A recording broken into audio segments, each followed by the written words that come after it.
पुण्यात राज ठाकरे बोलतायत, थेट जाऊयात.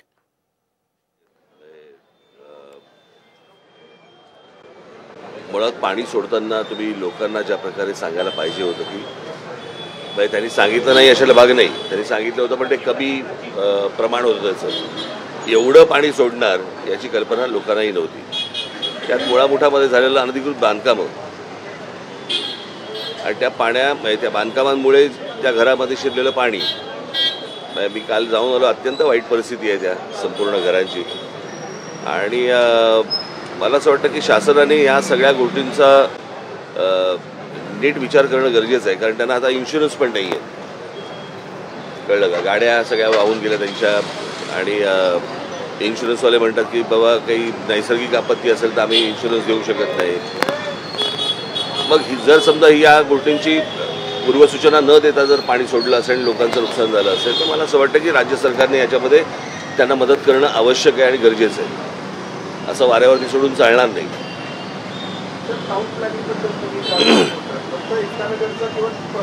काय मी खूप वर्ष मी पुण्यामध्ये येऊन सांगतोय की मुंबई बर्बाद व्हायला वेळ लागला. पूर्ण बर्बाद व्हायला वेळ नाही लागणार हे मी गेले अनेक वर्ष सांगतोय. आणि त्याचंच हे चित्र आहे सगळं. याचं कारण प्रत्येक वेळेला राज्य सरकारकडनं डेव्हलपमेंट प्लॅन येतो पण टाउन प्लॅनिंग नावाची काही गोष्टच नसते.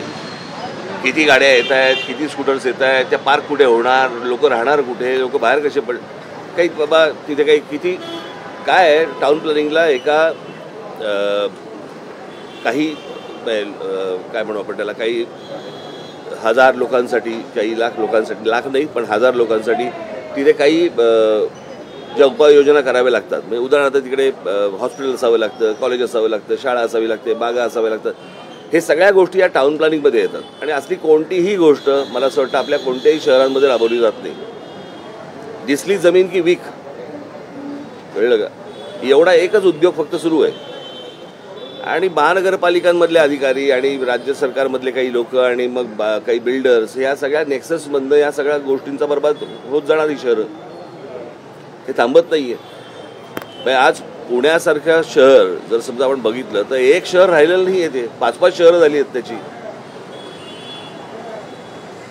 मुंबईमध्ये ज्या वेळेला एक लोखंडवाला कॉम्प्लेक्स झालं त्यावेळेला मला असं वाटतं की एक वेगळी मुंबई झाली आहे. पण पुण्यामध्ये जितक्या कमी काळामध्ये ह्या सगळ्या घटना घडल्या किंवा गोष्टी घडलेल्या आहेत हे अद्भुत आहे, विचित्र आहे. कुठपर्यंत शहर पसरत आहे. आणि त्याला दुसरं अजून एक कारण आहे. हे जे सगळं आता मेस झाला, गेले 2-3 वर्ष केंद्र सरकार राज्यामधल्या महानगरपालिकांच्या निवडणुका घेत नाहीये. इथे नगरसेवक नाही, कोणी आमदार. आता निवडणुका लागतील त्यावेळेला पण नगरसेवक नसल्यामुळे जबाबदारी घेणार कोण? म्हणजे प्रशासनाशी बोलायचं कोणी? आणि हा सगळा प्रशासकीय कारभार चालू असताना याची मला असं वाटतं जबाबदारी प्रशासनाची आहे.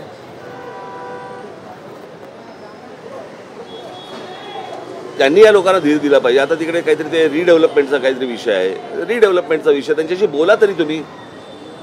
म्हणजे या राज्यामध्ये येणारे, बाहेरच्या राज्यांमधून येणारी जी लोक आहेत त्यांना फुकट घरं देताय तुम्ही. आणि या राज्यामध्ये राहणारी जी लोक आहेत ते भिका मागतायत. याला काही सरकार चालवणं म्हणतात का? आत्ताच माझ्याकडे एक मुलगा आता काहीतरी त्या आयुर्वेदाच्या संदर्भामध्ये आला होता, मेडिसिनच्या संदर्भामध्ये ॲडमिशनच्या. बाहेरच्या राज्यामधनं मुलं इथे या राज्यामध्ये आली आणि समजा या राज्यामध्ये आल्यानंतर ती या राज्याची होतात. आणि इकडची आमची जी मुलं आहेत ते कोट्यामध्ये मागतायत.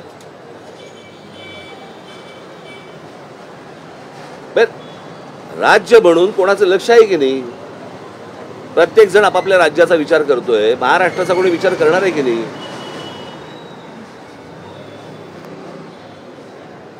आज जर समजा तुम्ही मुंबईमध्ये समजा झोपडपट्टी पुनर्वसन योजना बघितली, बदा बदा बदा बदा लोक येत आहेत आणि आपापली घरं घेऊन जात आहेत बाहेरच्या राज्यातली फुकट.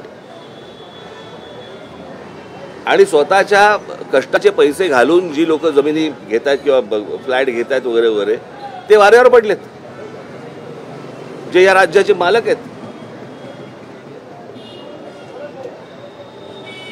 मला असं वाटतं आता मी मुंबईला गेल्यानंतर एक 2-3 दिवसामध्ये माझी बैठक होईल. त्या बैठकीमध्ये काय होईल हे मी तुम्हाला येऊन आल्यानंतर सांगेनच किंवा तिकडे पत्रकारांशी बोलताना तुम्हाला समजेलच. या सगळ्या प्रकरणात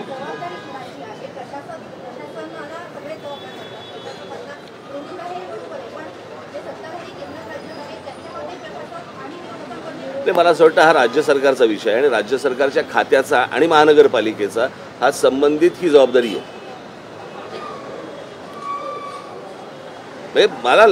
मला काल ऐकल्यावरती लाजीरवाडी गोष्ट, तुम्हाला पनवेल आणि ठाण्यावरनं लोक आणावी लागतात साफसफाईला. पुण्यासारखं शहर,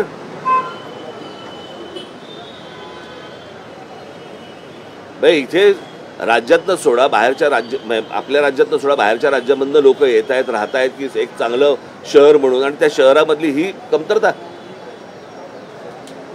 बाहेरच्या महानगरपालिकांकडे लोक मागावी लागतात तुम्हाला साफसफाईसाठी. एका अधिकाऱ्याचं निलंबन, या सगळ्या प्रकरणात अधिकाऱ्यांचं निलंबन केलं जातं आणि नंतर परत त्या निलंबनाने प्रश्न सुटणार नाहीत ना. निलंबनाने काय होईल तुम्हाला म्हणताय? सगळं शांत होईल. ज्यांच्या घरामध्ये पाणी शिरलंय, मी काल गेलो त्यांच्या अंगावरती एक कपडा होता फक्त.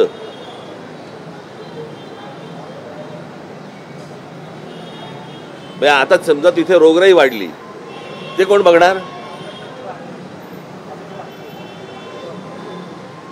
एक अधिकारी निलंबित करून काही होत नाहीत ना, प्रश्न सुटत नाहीत असे. राज्य सरकारला स्वतःला याच्यामध्ये सर्वांना, मुख्यमंत्री उपमुख्यमंत्री यांना स्वतःला लक्ष घालावं लागेल याच्यामध्ये.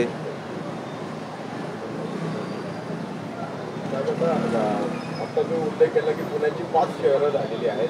गेले 15-20 वर्ष एक विषय सुरू आहे की पूर्व पुण्याला स्वतंत्र महापालिका असावी, आणि काल शरद पवारांनी एक भाषणात म्हटलं की आता पूर्व पुण्याला स्वतंत्र महापालिका करून प्रशासनाचा ताण हलका होणार आहे का, किंवा हे प्रश्न ते मला हे बघा, मुळात पहिल्यांदा एखादं शहर असतं तिथे खूप एजन्सीज काम करत असतात, बरोबर आहे. मी काल म्हटल्याप्रमाणे साधारणपणे मुंबईमध्ये मुंबई महानगरपालिका आहे, म्हाडा आहे, अजून काही इतर काही सगळ्या त्याच्या पुण्यामध्ये पण आहेत. या सगळ्या ज्या काही आपण काय संस्था ज्या काही म्हणू आपण सरकारच्या, यांची एकत्र कधी बैठक होते का हो?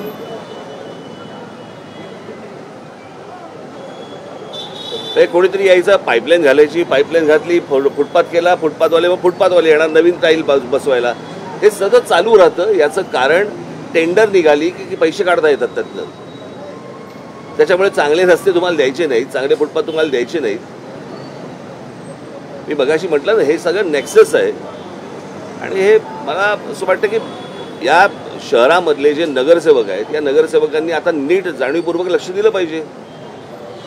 ज्यांच्या इच्छा आहेत त्यांनी तरी लक्ष द्यायला पाहिजे.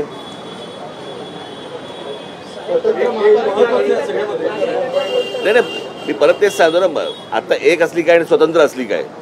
मुळात जर ह्यांच्या बैठका होणार नसतील तर तेही बर्बाद होणार. या शहराबद्दलचा मूळ मुद्दा आहे